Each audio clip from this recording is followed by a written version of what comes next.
The Fall of an Empire, the Lesson of Byzantium.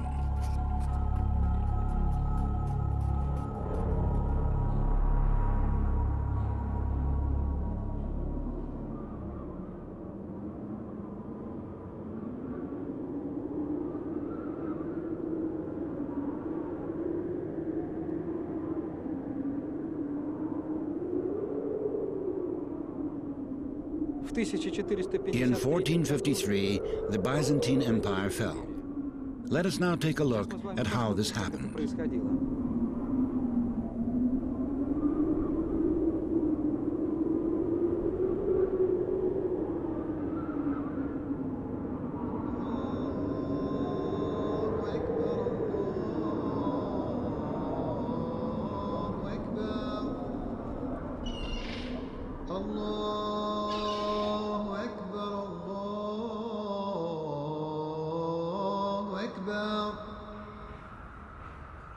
أشهد أن لا إله إلا الله أشهد أن لا إله إلا الله.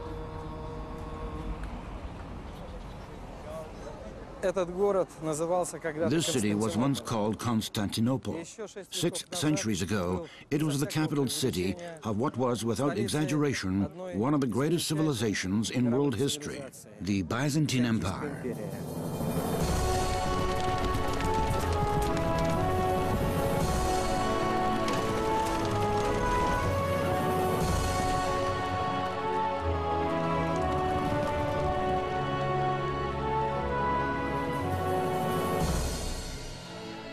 A rule by law, something we now take for granted, was created here, based upon the Roman codes in Byzantium 1,500 years ago.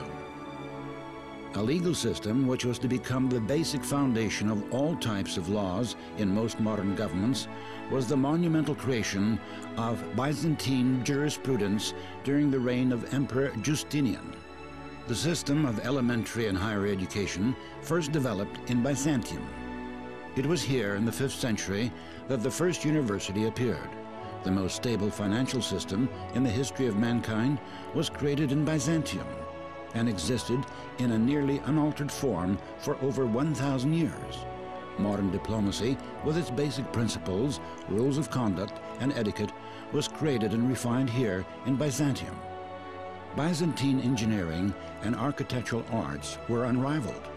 Even today, famous works by Byzantine masters, while the domes of the Hagia Sophia amaze the world with their technological perfection. No other empire in human history lasted as long as Byzantium. It existed for 1,123 years. In comparison, the great Roman Empire collapsed 800 years after its establishment. The Ottoman Empire fell apart after 500 years. The Chinese Qing or Manchu Empire after 300 years. The Russian Empire lasted 200 years, the British 150 years, the Austro-Hungarian Empire lasted around 100 years. During its zenith, Byzantium was home to 1/6 of the entire world population. The empire stretched from Gibraltar to the Euphrates and Arabia. It encompassed the territories of modern Greece and Turkey, Israel and Egypt, Bulgaria, Serbia and Albania, Tunisia, Algeria, and Morocco, part of Italy, Spain, and Portugal. There were around 1,000 cities in Byzantium, nearly as many as in modern Russia. The capital city's incalculable wealth, its beauty and elegance, amazed all the European peoples, who were still barbarians at the time when the Byzantine Empire was in its apogee.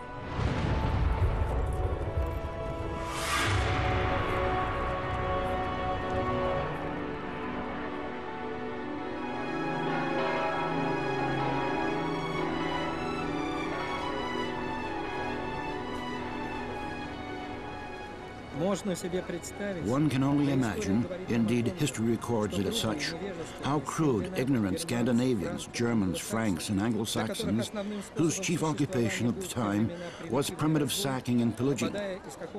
After arriving from some town like Paris or London, which had populations of some tens of thousands, to this megalopolis of millions, a city of enlightened citizens, scholars, and elegantly dressed youths, crowding imperial universities, dreamt of only one thing: invading and robbing, robbing and invading.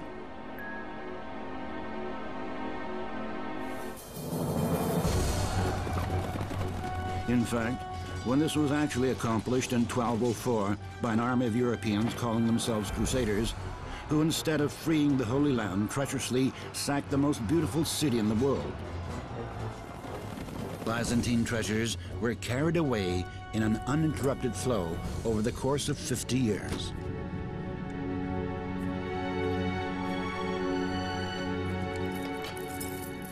Hundreds of tons of precious coins alone were carried away at a time when the annual budget of the wealthiest European countries was no more than 2 tons of gold.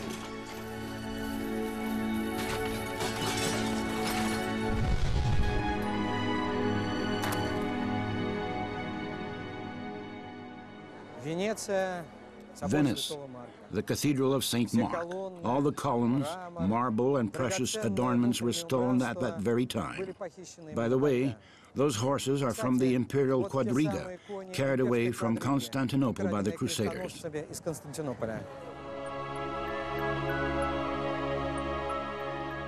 Priceless holy relics and works of art were looted. But even more taken by barbarians from Brussels, London, Nuremberg, and Paris were simply destroyed, melted down into coins, or thrown away like refuse. To this day, the museums of Europe are bursting with stolen Byzantine treasures. But let us take into consideration that only a small portion was actually preserved.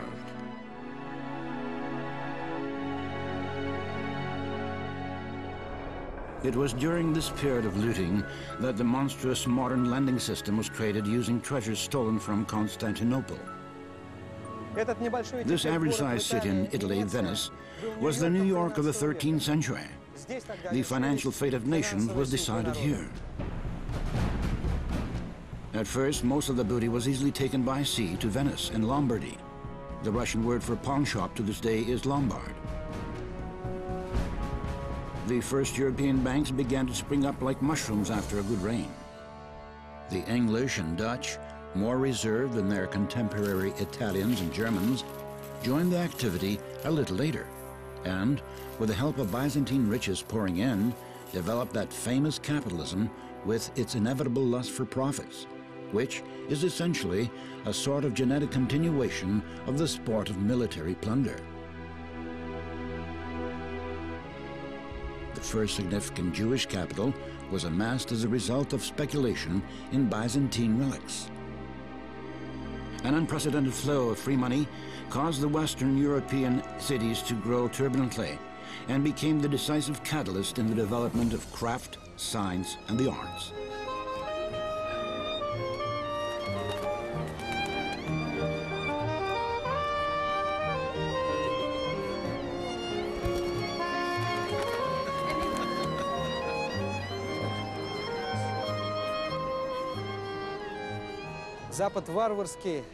The barbaric West became the civilized West only after it had taken over, seized, destroyed, and swallowed up the Byzantine Empire. We must admit that our own Slavic forebears were no more well-mannered and also succumbed to the barbaric temptation to get rich quick at the expense of Constantinople's seemingly inexhaustible wealth. However, to their credit, and fortunately for us, their lust for the spoils of war did not eclipse the most important thing. Russians comprehended Byzantium's greatest treasure. This was neither gold, nor expensive textiles, nor even art and sciences. The greatest treasure of Byzantium was God.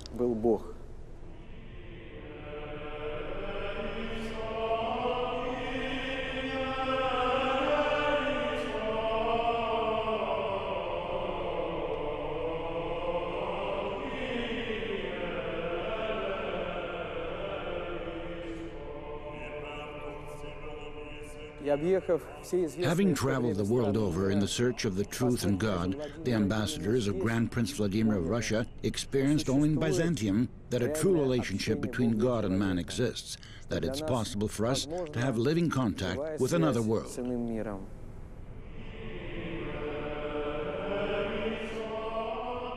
We did not know whether we were in heaven or on earth, said the ancestors of present-day Russians, astounded by their experience of divine liturgy in the empire's most important cathedral, the Hagia Sophia. They understood just what kind of treasure can be obtained in Byzantium. It was upon this treasure that our great forebears founded not banks, nor capital, nor even museums and pawn shops. They founded Rus, Russia, the spiritual successor of Byzantium.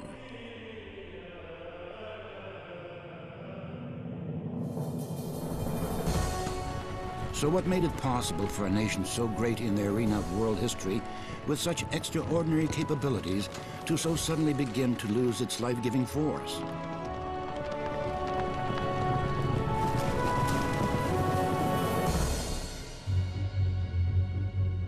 What is most interesting is that the problems Byzantium met during its period of decline, aggression from foreign nations, natural disasters, economic and political crises, were nothing new for this over 1,000-year-old government with its proven mechanism for getting out of the most difficult situations.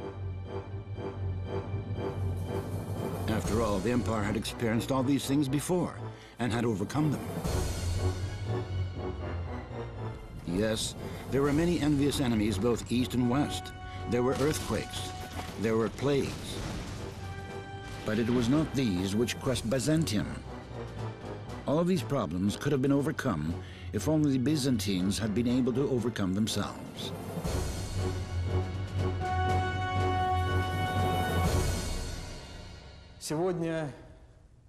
Today, we'll talk about that inner enemy, which appeared within the spiritual depths of Byzantine society and broke the spirit of that great nation, turning it into a helpless victim of those historical challenges which Byzantium was no longer able to answer.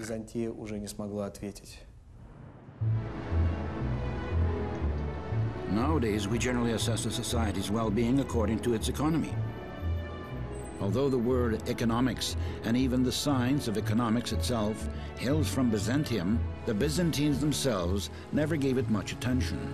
The Byzantine financial economic system underwent several serious crises during the course of history, but the effectiveness of the empire's industry and agriculture generally enabled it to weather the storms. Suffice it to say that for 1,000 years, all international trade was based upon the Byzantine gold coin. But Byzantium could not solve the problem of its government's loss of control over its own finances and the huge ungovernable process of capital flow towards the West, to developing Europe. And this is what finally destroyed its economy. The government dropped all levers of trade and industry, and in the end gave all its trade and industrial resources over to foreign entrepreneurs.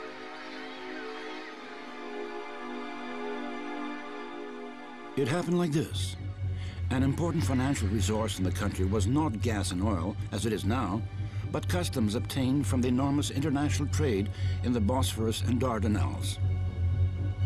The Byzantines, who earlier relied solely upon their own capability to govern the country's economics, suddenly began heated discussions about, and finally decided upon, consigning the problems of international trade to their foreign friends, who were more resourceful and ready to take responsibility for the expense of complex transport, armed guards along trade routes, the construction of new ports, and the intensification and development of commercial activities. Western specialists were called in from Venice and Genoa, towns which had grown large on several centuries of Byzantine trade. They were granted duty-free trade and entrusted with the patrol of sea routes along the empire's territory. The West began, by hook or by crook, to lure Byzantium into the formative prototype of unified European trade organizations, and taking advantage of one of the most complicated periods in the life of the empire, succeeded in reaching its aim. Emperor Alexeios Komnenos signed an international trade agreement to the empire's great disadvantage, called the Golden Bulla. This agreement was in actuality deceitful and profitable only to the West. At first, everyone was pleased. The government saved a lot of money that formerly went to its trade and military fleets. Trade increased, and the city shops and markets overflowed with European and Asian products they had never seen before. But this did not come about without a price. After just a few decades, domestic industry and agriculture degraded sharply. All the Byzantine traders either went bankrupt or became dependent upon foreigners. When the country finally realized what was happening, it was too late. The Golden Bulla was annulled, and Emperor Andronicus tried to reverse the flow of money back towards the empire. He confiscated all foreign commercial enterprises, which were draining the government of its last resources. Both he and the country paid dearly for this. He himself was brutally murdered. As for his country, the Republic of Venice, which had by that time become a huge financial oligarchy, hired a whole crusade and sent it back to Constantinople instead of the Holy Land. The Byzantines, who had up till then considered the Crusaders to be, in general, brothers in faith and military allies, were so unprepared for such a treacherous blow that it was unable to organize sufficient defense. In 1204, French, German, and Italian contingents of the Western Allies advanced upon Constantinople and took it over. The city was mercilessly pillaged and put to the torch. At the same time, Venice, considered then to be the stronghold of free enterprise, announced to the whole Western world that it was only restoring disdained law and order and the rights of a free international market. And mainly, it was warring with a regime which denied all European values.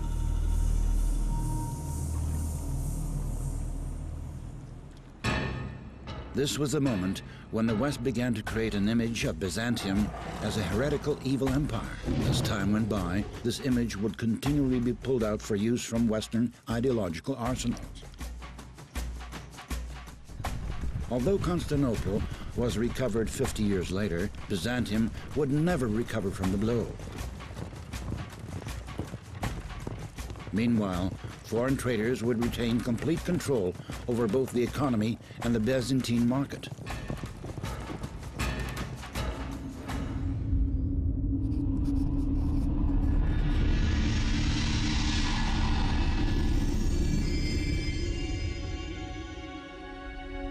Another unresolved problem in Byzantium was corruption and oligarchy. The government warred with them continually and was for a long time quite effective. Bureaucrats and financial schemers who had gone too far were punished and exiled, their possessions completely confiscated and given to the treasury. However, the authorities never really had the strength and resolve to check this evil systematically. Oligarchs gathered whole armies under the pretext of servants and guards and plunged the government into the thick of civil wars. Откуда в Византии вообще взялась олигархия? How did these oligarchs emerge in Byzantium, and why did they become uncontrollable? Byzantium had always been a strictly centralized, bureaucratic government. However, this was by no means its weakness, but rather its historical strength. All efforts to combine authority with personal interests were cut off firmly and decisively. However, during one moment in the period of political and administrative reforms, the temptation arose to exchange the old and seemingly awkward bureaucratic machinery for something more effective and flexible, in which the government's role would be limited and relegated to that of an overseer of formal legalities.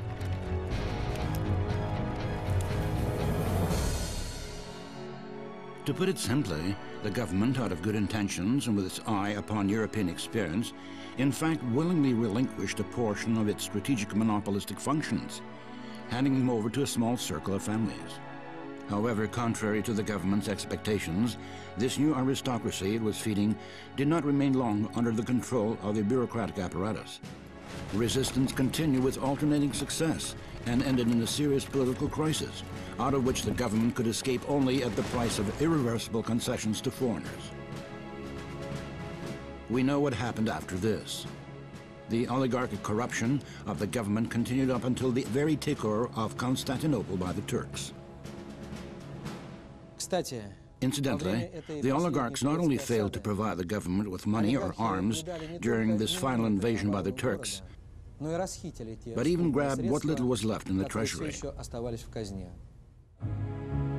When the young Sultan Mehmed took the city, he was shocked at the exorbitant wealth of some citizens, while the city's army was completely lacking. He summoned the richest citizens and asked them a simple question. Why did they not provide any money for the city's protection from the enemy? "We were saving these funds for your Sultanic Majesty," was their flattering answer. Mehmed had them punished immediately in the cruelest manner. Their heads were chopped off and their bodies were thrown to the dogs. Those oligarchs who fled to the west, hoping to hide their capital, were mercilessly fleeced by their Western friends and ended their lives in poverty.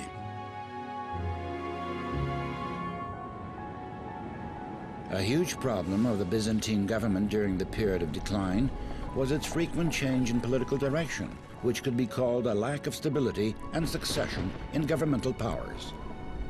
With each change of emperors, the empire's direction would often change drastically. This weakened the country severely and cruelly exhausted the population. Political stability is one of the most important conditions for a strong state. This was the testament of the great Byzantine emperors. However, they began to disregard this testament. There was a period when a new emperor was in power every 4 years, on the average. Could it have been possible under such conditions for the country to undergo a revival or complete any large-scale state projects? Projects which would have required many years of systematic effort. Of course, there were also very strong emperors in Byzantium. One example was Basil II, who was, by the way, Grand Prince Vladimir's godfather. He took on the empire's rule after a serious crisis. The country had been practically privatized by oligarchs. First of all, he took tough measures to enforce a vertical power structure, quelled all surplus movements in outlying territories, and suppressed rebellious governors and oligarchs who were preparing to dismember the empire. Then he purged the government and confiscated huge sums of stolen money.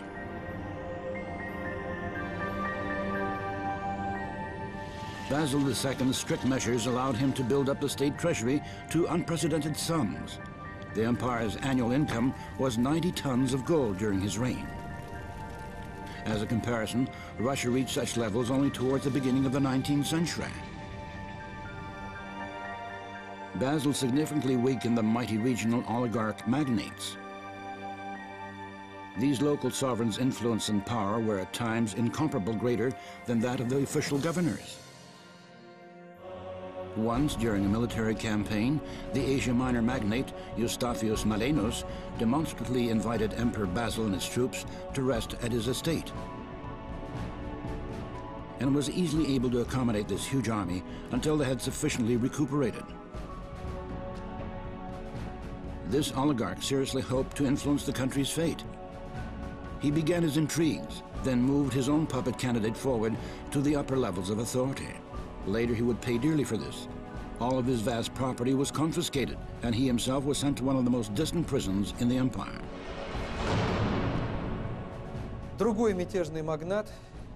After the rebellion of another magnate, Bardos Skleros, was put down, Skleros even advised Basil II, in a candid discussion, to exhaust the magnates with taxes, special taxes, and governmental service,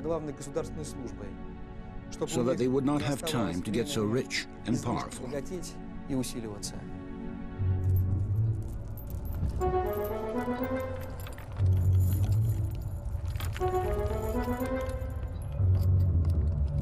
Having restored the verticality of authority in the country, Basil left a sort of stabilization fund to his successor, which was so large that, in the words of Mikhail Psellos, he had to dig new labyrinths in the underground treasury stores.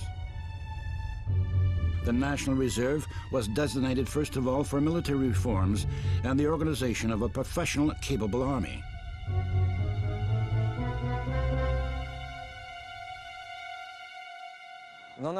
Byzantium in general had quite a problem with her successors. Although the Byzantines were the greatest specialists in the world in the area of royal succession, they did not have the principle of inheritance to the throne.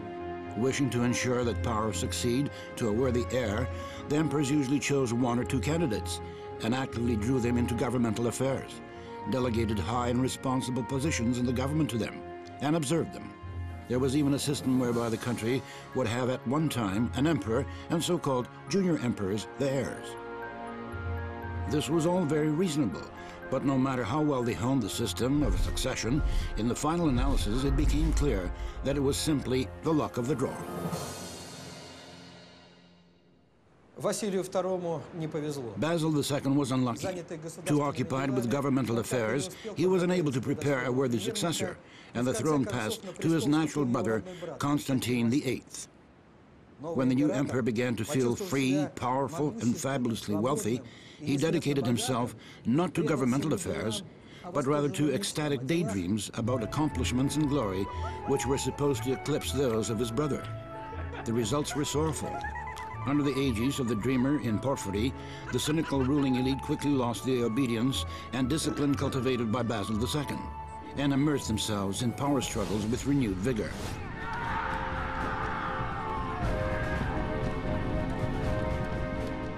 Although the oligarchs quickly achieved their aim, it came with a price. If Basil II punished insubordination by confiscation of property, or in extreme cases by blinding, a punishment not uncommon during the Middle Ages, his successor, the hysterical Constantine, during fits of anger, castrated half of his contemporary Byzantine administrative elite. Furthermore, his extravagance eclipsed even that of one of the most dissolute emperors of the country's period of decline, whose nickname was the Drunkard, and like him, in a state of inebriation, entertained the rabble at the city hippodrome, 3 times larger than this Roman Colosseum. The next successor also failed to fulfill expectations. The vertical central power structure began to collapse. The result of a new uprising amongst the clans and elite and the continual reshifting of property was predictably deplorable. Within 50 years, the empire found itself on the brink of destruction. The large stabilizing fund in the hands of inept sovereigns caused more harm than good. This money gained without effort began to work against the country by corrupting society. The same historian, Michiel Psellos, remarked bitterly that the empire grew sick from the misuse and plunder of this money set aside by Basil. The government's body, he wrote, became bloated. Some were gloated with money, others were stuffed to the gills with ranks, and their lifestyle became unhealthy and destructive. Thus, succession of power was a matter of life and death for the empire. When there is stability in succession and development, the country has a future. Without stability, collapse. But the people did not fully understand this and kept demanding various changes. Opportunists and runaway oligarchs also played on these popular moods. They would usually hide somewhere abroad and support various intrigues with the aim of overthrowing this or that emperor who did not suit them, providing for their own man and new reassignments of property.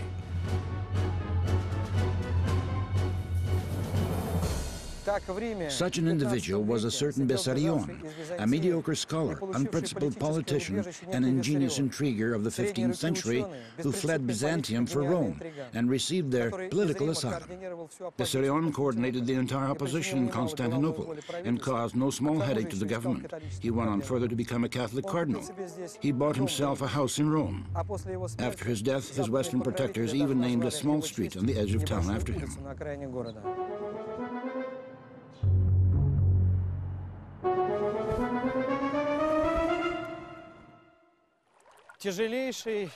Another serious and incurable disease, never before a problem in Byzantium, also developed: the question of nationality.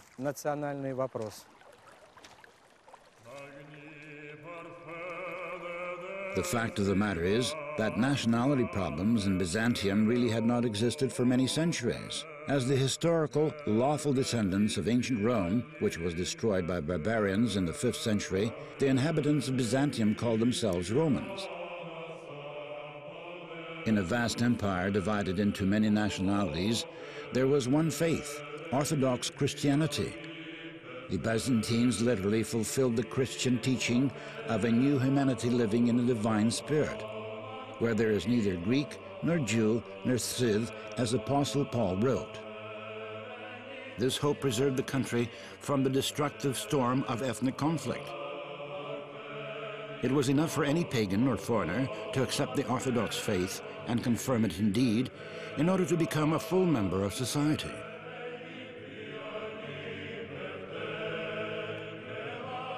On the Byzantine throne, for example, were almost as many Armenians as there were Greeks. There were also citizens of Syrian, Arabian, Slavic, and Germanic origin. Amongst the higher ranks of government were representatives of all peoples in the empire. The main requirements were their competence and dedication to the Orthodox faith. This provided Byzantine civilization with incomparable cultural wealth.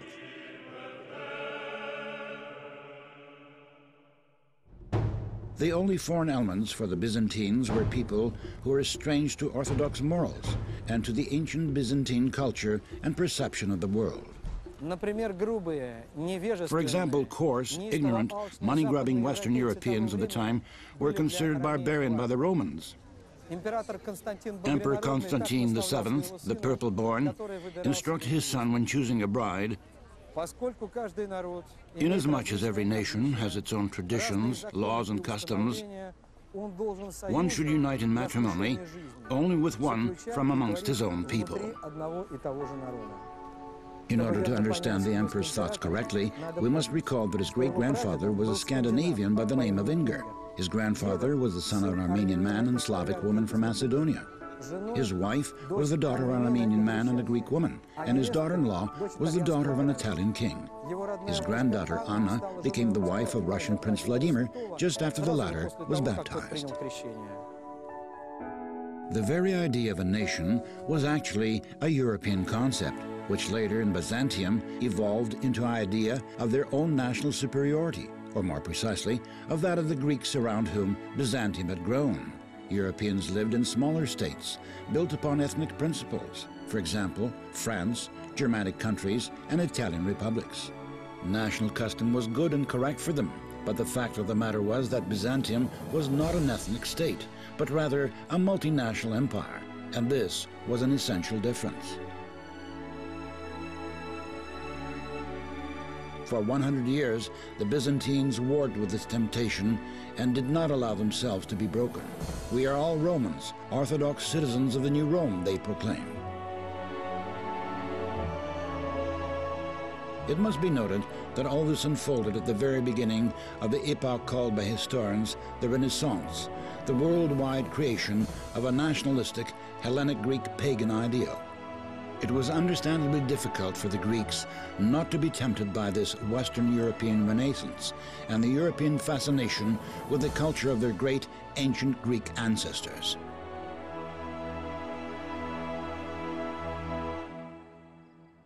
The first to give in were the intelligentsia. The enlightened Byzantines began to sense their Greekness.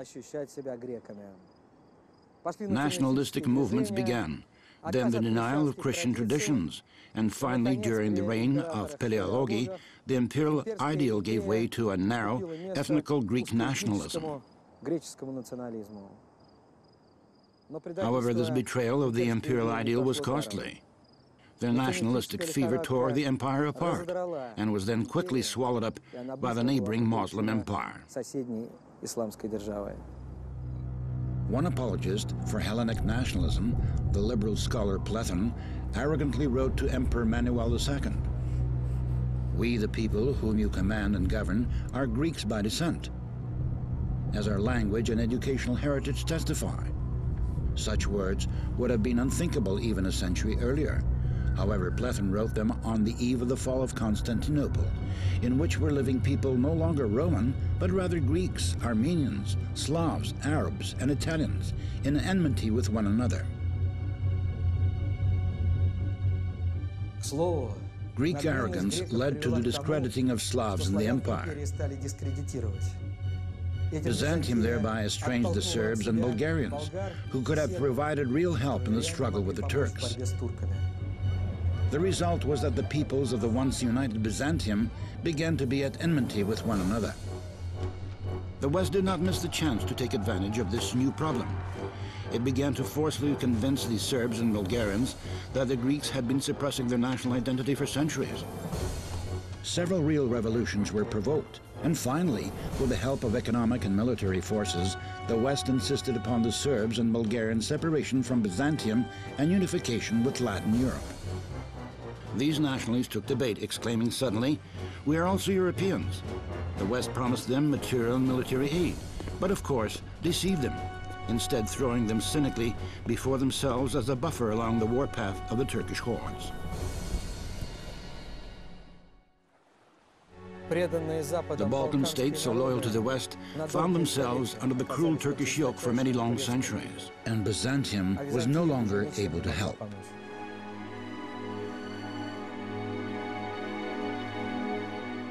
National arrogance thus played a wicked role for the empire.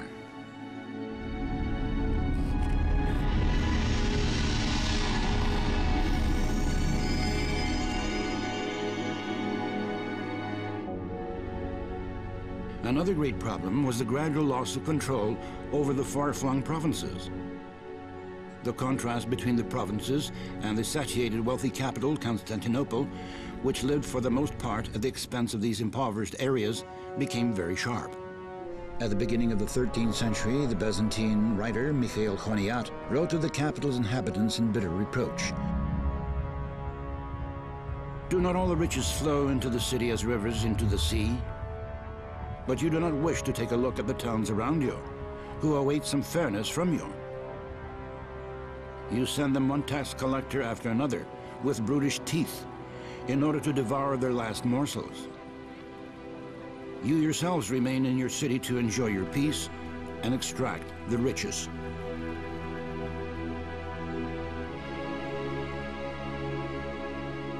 Even the capital city's chief administrator, the Eparch of Constantinople, enjoyed a particular status in the country, and his contemporaries often compared his power with that of the emperor, only without the purple, as they would say. One such eparch once became so furiously involved in the building of high-rise buildings in the capital that he could only be stopped by a special imperial order forbidding the construction of buildings over 10 stories.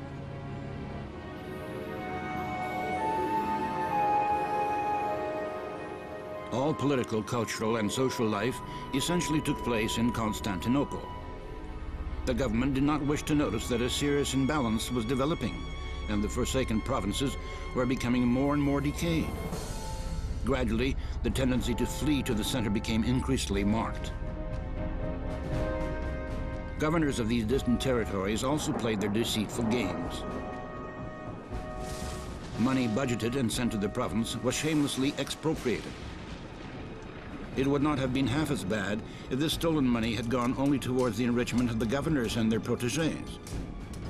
But the money was often used to create real armies under the guise of peace officers. These battalions were often more capable in battle than the regular army. When the government weakened, the provinces separated. The government watched this process unfold almost helplessly. But the rebellious governors, having freed themselves of central authority, were no longer to remain captivated by their own high hopes. Together with their hapless population, they almost immediately fell prey to the cruel authority of the non-Orthodox. When this happened, the local population was usually destroyed completely, and the region resettled by Turks and Persians. The demographic problem was one of the most serious problems in Byzantium. The empire was gradually inhabited by peoples of a foreign spirit, who firmly supplanted the native Orthodox population. The country's ethnic composition changed visibly. This was, in some ways, an irreversible process, for the birth rate in Byzantium was decreasing. But this was not the worst thing. Something similar had earlier occurred periodically. The catastrophe was that the peoples who were pouring into the empire were no longer becoming Romans, as they once had done, but remained permanently foreign, aggressive, and enemy.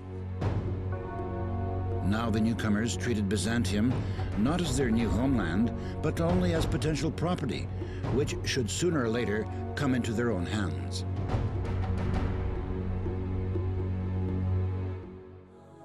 This happened also because the empire refused to educate the people, a concession it had made to the new Renaissance-era demagogy declaring state ideology to be a violation of the individual. However, nature abhors a vacuum. Having voluntarily renounced their 1,000-year ideological function of educating and cultivating the people, the Byzantines made way for influences upon the minds and souls of the citizens. Influences which were not so much a promotion of independent and free thinking as they were a form of intentional ideological aggression aimed at destroying the foundations of state and society.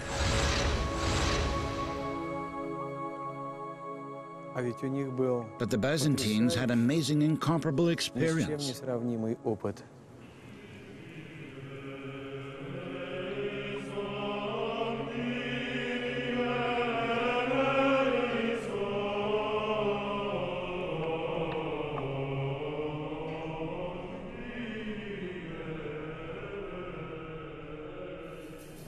The best leaders of the empire were capable of using their vast inheritance, a wealth of experience in governance and subordination.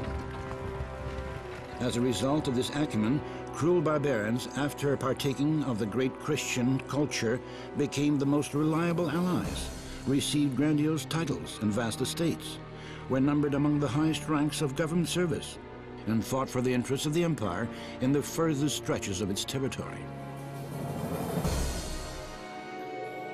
As for demographic issues, the eternal headache of any empire, separatism in the outlying areas, the best Byzantine emperors left as an inheritance proven methods of solving these issues. For example, creating conditions for the massive resettlement of the inhabitants of centralized areas to the outlying provinces. This would quickly spark an explosion in the birth rate and effectuate an extraordinary adaptability to the new locality in the second generation. However, this wealth of experience was cruelly mocked and criminally disregarded in favor of foreign opinion, and finally, it was irretrievably lost. But just what was this invasive opinion? Whose views did the Byzantines begin to value? Who was able to so influence their minds that they began to commit such suicidal mistakes one after another?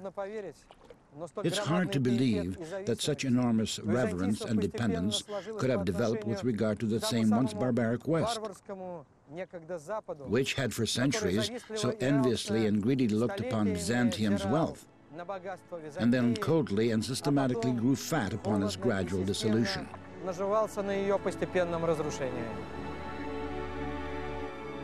Byzantium was a unique state which differed from both the East and the West. Everyone recognized this fact. Some were exhilarated by it. Others hated this independence, while others felt oppressed by it. Be this as it may, Byzantium's difference from the rest of the world was an objective reality. First of all, Byzantium was the only country in the world which stressed over a huge territory between Europe and Asia, and its geography was already a large contributing factor to its uniqueness. It's also a very important fact that Byzantium was a multinational empire by nature, in which the people felt the state to be one of their highest personal treasures. This was entirely incomprehensible to the Western world, where individualism and personal self-will had already been raised to the status of sacred principle.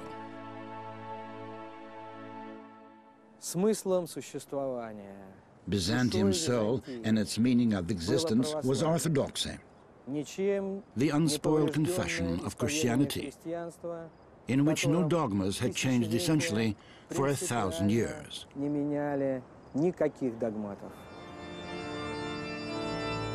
The West simply could not endure such demonstrative conservatism, called it undynamic, obtuse, and limited. It finally began with grim fanaticism to demand that Byzantium modernize her whole life in the Western image. First of all, in the religious, spiritual spheres, and then in intellectual and material spheres. With respect to the uniqueness and particularity of Byzantium, the West, despite its occasional raptures over Byzantine civilization, pronounced the sentence: it must all be destroyed, if necessary, together with Byzantium and her spiritual inheritors.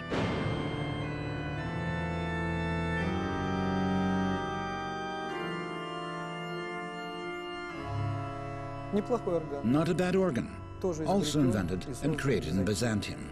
In the 9th century, it was brought here to Western Europe, and from that time on, as you see, it has taken root.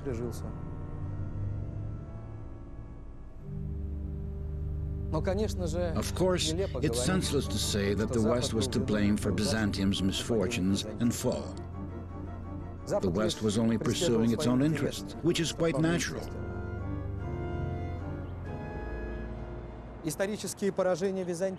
Byzantium's historical blows occurred when the Byzantines themselves betrayed their own principles upon which their empire was established. These great principles were simple and known to every Byzantine from childhood: faithfulness to God, to his eternal laws preserved in the Orthodox Church, and fearless reliance upon their own internal traditions and strengths.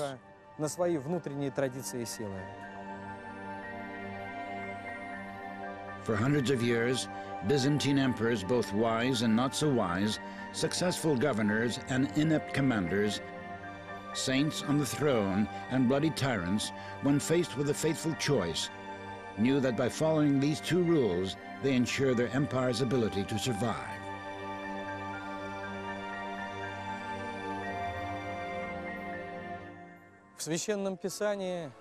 In the Holy Scriptures, which every Byzantine knew, this is stated very specifically.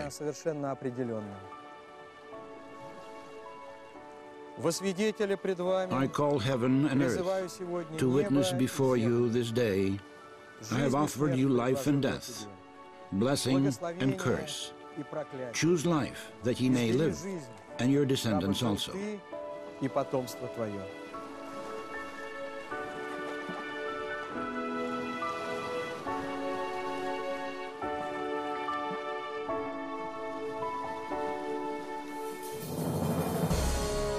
In Byzantium, after the end of the 13th centuries, two parties emerged. One called for reliance upon the country's internal strengths, to believe in them unconditionally, and to develop the country's colossal potential. It was prepared to accept Western European experience discriminately, after a serious test of time, but only in those cases where such changes would not touch the fundamental basics of the people's faith and state politics. The other party, pro-Western, whose representatives pointed to the indubitable fact that Europe is developing more rapidly and successfully, began to proclaim more and more loudly that Byzantium has historically exhausted itself as a political, cultural, and religious phenomenon, and to demand a root-level reworking of all state institutions in the image of the Western European countries.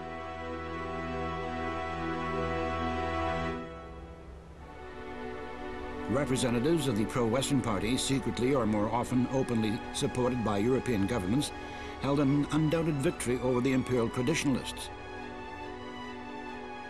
Under their guidance, a series of important reforms took place, including those economic, military, political, and finally ideological and religious. All of these reforms ended in total collapse and led to such spiritual and material destruction in the empire that it remained absolutely defenseless before its eastern neighbor, the Turkish Sultanate. First of all, the pro-Western party began to re-evaluate its fatherland's history, culture, and faith. However, instead of healthy criticism, they offered only destructive self-abnegation. Everything Western was exalted, and everything of their own was held in contempt. Byzantine history was distorted, faith and tradition were mocked, and the army was degraded. The whole of Byzantium began to be painted as a sort of universal monster. The wealthy Byzantine younger generation no longer studied in its own country, but rather left to study abroad. The best minds of Byzantine science emigrated to the West. The state ceased to give them the proper attention.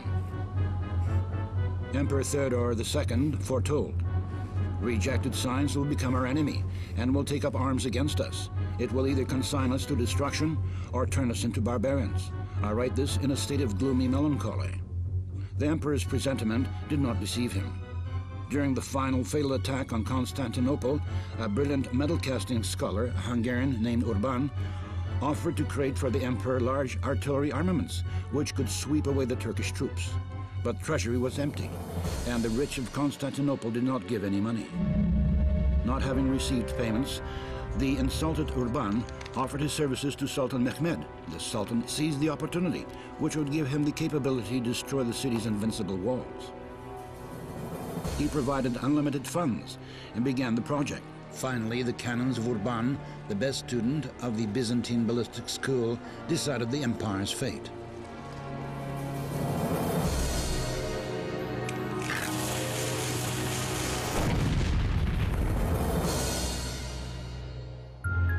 Western reforms in the military along Western lines had begun long before this. In Byzantium, there had for many centuries existed a proven, although not always effective system called stratiotes, a national regular army with mandatory service from the age of 18. With time, the Byzantine army underwent serious changes. An army of a new type required significant capital. The very stabilization fund of Basil II was earmarked precisely for the creation of an effective army. The fund, as we recall, was squandered, while decisions were made to totally revamp the army according to the image of a Western professional one. At that time, the Byzantine mind was captivated by the image of Western knights, all nailed into suits of armor, the latest achievement of contemporary military industry. My Byzantines are like clay pots, one emperor commented contemptuously about his warriors, but the Western knights are like iron kettles. To be brief, as a result of the reforms, they took apart the regular army, but never built a professional one. In the final analysis, they took the course of forming a bloc with the West within the framework of a new military political union. In practice, this meant that during the most critical periods of war, they were forced to resort to a professional army, but not of their own, to a mercenary one. What it means to have a mercenary army, how loyal and capable it is, the Byzantines learned from bitter experience.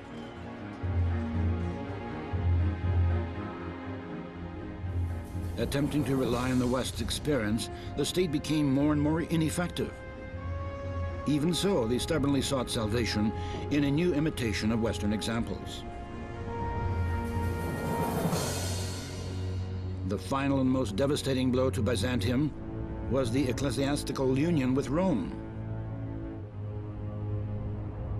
Formally, this was the submission of the Orthodox Church to the Roman Pope for purely practical reasons.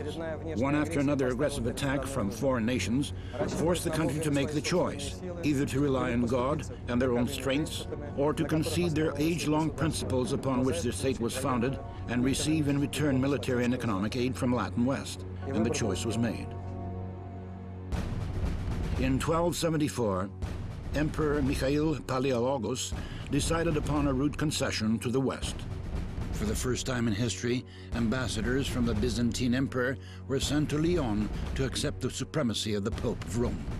As it turned out, the advantages the Byzantines received in exchange for their ideological concession were negligible.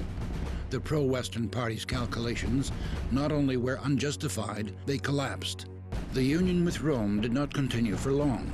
The Greco-phile Pope Leo IV, who had drawn Byzantium into the union out of better intentions, died soon after the union was concluded, and his successor turned out to be of a completely different spirit. The interests of the Latin West were first on his list. He demanded that Byzantium change completely, that it remake itself in the image and likeness of the West. When these changes did not happen, the Pope excommunicated his newly baked spiritual son, Emperor Mikhail Palaiologos, and called Europe to a new crusade against Byzantium.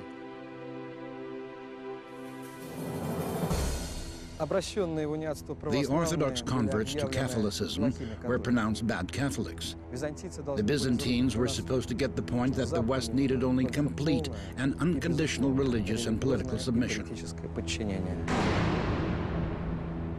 Not only the Pope was to be recognized as infallible, but the West itself as well.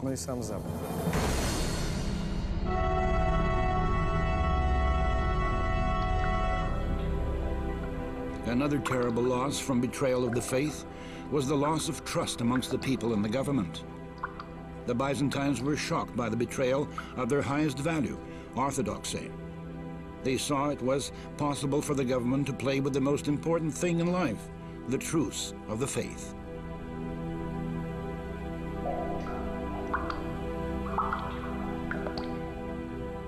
The meaning of the Byzantines' existence was lost. This was the final and main blow which destroyed the country. And although by far not all accepted the union, the people's spirit was broken. In place of the former thirst for life and energetic resolve to action, there appeared a terrible general apathy and fatigue. The people no longer wanted to live. Этот ужас порой случается в истории с отдельными. This horror has happened during various periods in history, with various peoples and with entire civilizations. This is how the ancient Hellenic people died out, amongst whom an inexplicable demographic crisis occurred during the first centuries of AD. People did not want to live. They did not want to continue their generation. The rare families that did form often had no children. The children who were born died from lack of parental care. Abortions became common practice. The darkest occult and Gnostic cults came aggressively to the forefront, cults characterized by hatred for life. Suicide became one of the main causes of death amongst the population. This conscious dying out of a population has been called by science endogenous psychosis of the first third centuries, a mass pathology and loss of meaning for continued existence.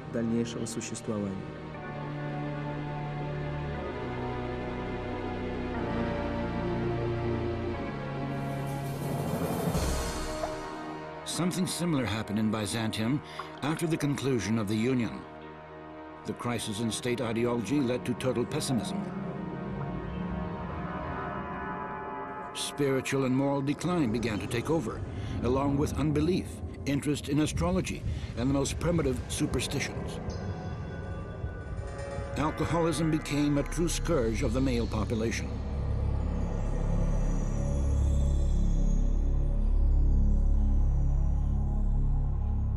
A morbid interest in long-forgotten mysteries of the ancient Greeks arose. An intelligentsia fascinated with neo-paganism consciously and cynically destroyed the foundations of Christian faith in the people. Processes of depopulation and family crises ensued. Out of the 150 Byzantine intellectuals known to us to have lived during the late 14th, early 15th centuries, only 25 had families of their own. This is only a small part of what came to Byzantium due to the decision amongst the elite to sacrifice higher ideals for the sake of practical advantages. The soul collapsed. In a great nation who had given the world grandiose examples of flights of spirit, now reigned unbridled cynicism and squabbles.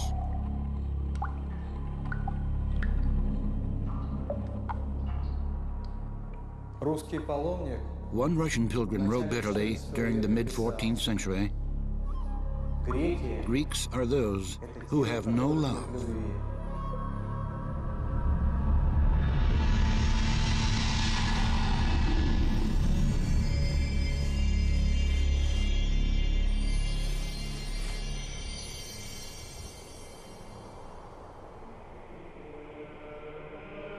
The best minds of Byzantium watched with sorrow as the empire gradually died, but no one heeded their warnings.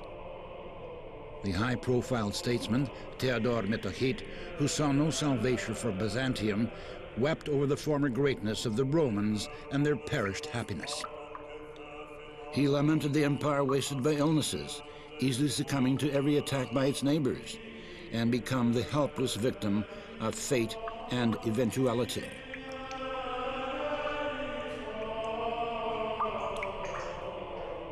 A new union, signed in Florence, in what was now a completely mad hope for help from the West, did not change a thing. For the Byzantines themselves, this was a new moral blow of great magnitude. Now not only the emperor, but even the Holy Patriarch shared the faith of the Latins. However, despite various hierarchs' betrayals, the Orthodox Church stood firm. All were against the union, a Byzantine historian relates. O piteous Romans, monk Gennadios Scholarios wrote prophetically from his reclusion after the signing of the Florentine Union, and 14 years before the fall of Constantinople.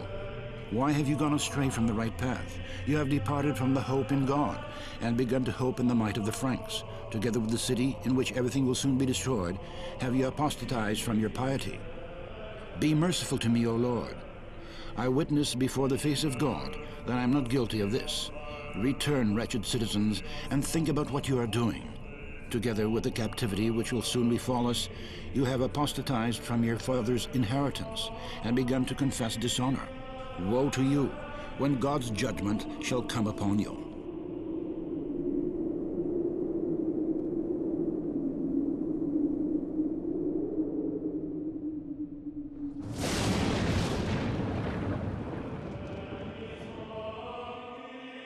The words of Gennadios Scholarios came true to the letter, and he himself was to carry the unbearably heavy cross of a bitter patriarchate.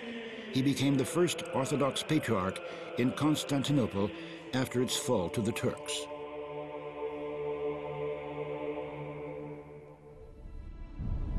The fatal year of 1453 was approaching. In April, Sultan Mehmed, still a very young man of 21, about the age of a college sophomore in today's Istanbul, attacked Constantinople. The Sultan was absolutely delirious with the idea of taking the Romans' capital. His elder counselors, viziers, one of whom was a secret agent from Byzantium, persuaded him to cancel the attack, saying that it was too dangerous to battle on two fronts, for all were certain that battalions from Genoa and Venice would arrive any minute. But the Sultan turned out to be a disobedient pupil. The promised help from Europe, of course, did not arrive.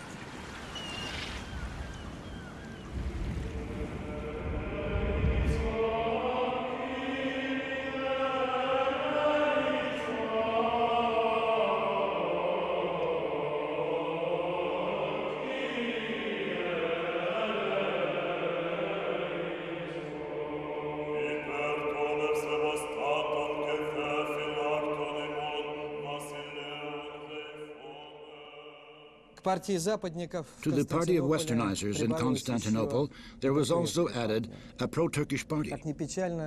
Sad as it may be, there was no true Byzantine imperial party amongst the politicians.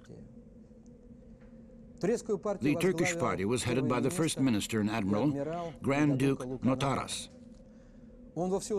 He announced for all to hear that it would be better to see the Turkish Chalma cap ruling in the city than the Latin tiara. A little later, he, the first minister, was to fully experience just what this ruling Turkish Chalma cap was actually like. When Sultan Mehmed II took the city, amidst the general pillage and wild mayhem, he decided to appoint this very Notaras as head of the city. However, when he learned that the Grand Duke had a 14-year-old son of rare beauty, he demanded that the son be first surrendered to his harem of boys. When the shaken Notaras refused, the Sultan commanded that both he and the boy be beheaded. The terrible outcome was unfolding inescapably. O heavenly King, Comforter, Spirit of truth, who art everywhere present and fillest all things, treasury of good gifts and giver of life, come and abide in us, and cleanse us of all impurity, and save our souls, O good one.